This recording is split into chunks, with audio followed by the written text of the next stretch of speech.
شروع اللہ کا نام لے کر جو بڑا مہربان نہایت رحم والا ہے۔ الف لام را، یہ حکمت والی کتاب کی آیتیں ہیں۔ کیا لوگوں کو تعجب ہوا کہ ہم نے انہی میں سے ایک شخص کو حکم بھیجا کہ لوگوں کو ڈر سنا دو اور ایمان لانے والوں کو خوشخبری دے دو کہ ان کے پروردگار کے ہاں ان کا سچا درجہ ہے۔ ایسے شخص کی نسبت کافر کہتے ہیں کہ یہ تو کھلا جادوگر ہے۔ تمہارا پروردگار تو اللہ ہی ہے جس نے آسمان اور زمین 6 دن میں بنائے، پھر عرش پر جلوہ افروز ہوا۔ وہی ہر ایک کام کا انتظام کرتا ہے، کوئی اس کے پاس اس کی اجازت حاصل کیے بغیر کسی کی سفارش نہیں کر سکتا۔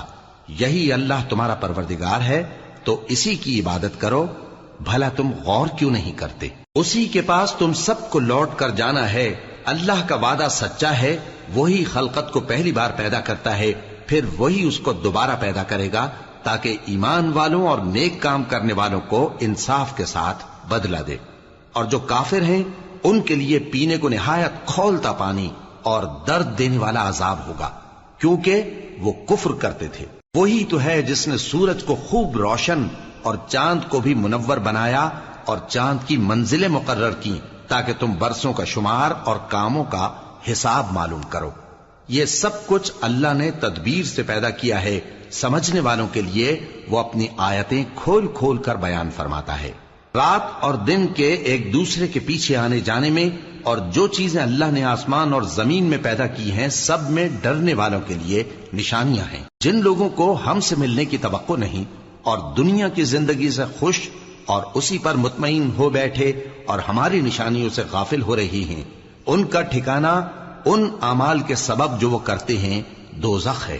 اور جو لوگ ایمان لائے اور نیک کام کرتے رہے ان کو ان کا پروردگار ان کے ایمان کی وجہ سے جنتوں میں پہنچا دے گا، ان کے نیچے نعمت کے باغوں میں نہریں بہ رہی ہوں گی۔ جب وہ ان میں ان کی نعمتوں کو دیکھیں گے تو بے ساختہ کہیں گے سبحان اللہ، اور آپس میں ان کی دعا سلام علیکم ہوگی، اور ان کا آخری قول یہ ہوگا کہ اللہ رب العالمین کی حمد اور اس کا شکر ہے۔ اور اگر اللہ لوگوں کی برائی میں جلدی کرتا جس طرح وہ طلب خیر میں جلدی کرتے ہیں تو ان کی عمر کی میعاد پوری ہو چکی ہوتی۔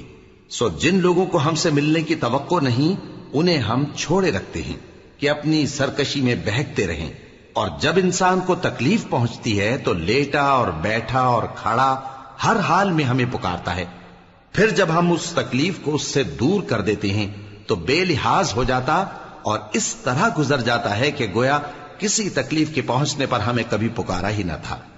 اسی طرح حد سے نکل جانے والوں کو ان کے اعمال آراستہ کر کے دکھائے گئے ہیں، اور تم سے پہلے ہم کئی امتوں کو جب انہوں نے ظلم کیا ہلاک کر چکی ہیں، اور ان کے پاس پیغمبر کھلی نشانیاں لے کر آئے مگر وہ ایسے نہ تھے کہ ایمان لاتے۔ ہم گناہگاروں کو اسی طرح بدلہ دیا کرتے ہیں۔ پھر ہم نے ان کے بعد تم لوگوں کو ملک میں خلیفہ بنایا تاکہ دیکھیں کہ تم کیسے کام کرتے ہو، اور جب ان کو ہماری آیتیں پڑھ کر سنائی جاتی ہیں تو جن لوگوں کو ہم سے ملنے کی امید نہیں وہ کہتے ہیں کہ یا تو اس کے سوا کوئی اور قرآن بنا لاؤ یا اس کو بدل دو۔ کہہ دو کہ مجھ کو اختیار نہیں ہے کہ اسے اپنی طرف سے بدل دوں، میں تو اسی حکم کا تابع ہوں جو میری طرف آتا ہے۔ اگر میں اپنے پروردگار کی نافرمانی کروں تو مجھے بڑے سخت دن کے عذاب سے خوف آتا ہے۔ یہ بھی کہہ دو کہ اگر اللہ چاہتا تو نہ میں ہی یہ کتاب تم کو پڑھ کر سناتا اور نہ وہی تمہیں اس سے واقف کرتا، پس میں اس سے پہلے تم میں ایک عمر رہا ہوں اور کبھی ایک جملہ بھی اس طرح کا نہیں کہا، بھلا تم سمجھتے نہیں؟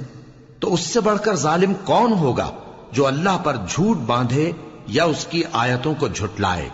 بے شک گناہگار فلاح نہیں پائیں گے۔ اور یہ لوگ اللہ کے سوا ایسی چیزوں کی پرستش کرتے ہیں جو نہ ان کا کچھ بگاڑ ہی سکتی ہیں اور نہ کچھ بھلا ہی کر سکتی ہیں، اور کہتے ہیں کہ یہ اللہ کے پاس ہماری سفارش کرنے والے ہیں۔ کہہ دو کیا تم اللہ کو ایسی چیز بتاتے ہو جس کا وجود اسے نہ آسمانوں میں معلوم ہوتا ہے اور نہ زمین میں؟ وہ پاک ہے اور اس کی شان ان کے شرک کرنے سے بہت بلند ہے۔ اور سب لوگ پہلے ایک ہی امت یعنی ایک ہی ملت پر تھے، پھر جدا جدا ہو گئے۔ اور اگر ایک بات جو تمہارے پروردگار کی طرف سے پہلے ہی طے نہ ہو چکی ہوتی تو جن باتوں میں وہ اختلاف کرتے ہیں ان میں فیصلہ کر دیا جاتا۔ اور کہتے ہیں کہ اس پر اس کے پروردگار کی طرف سے کوئی نشانی کیوں نازل نہیں ہوئی؟ کہہ دو کہ غیب کا علم تو اللہ ہی کو ہے، سو تم انتظار کرو، میں بھی تمہارے ساتھ انتظار کرتا ہوں۔ اور جب ہم لوگوں کو تکلیف پہنچنے کے بعد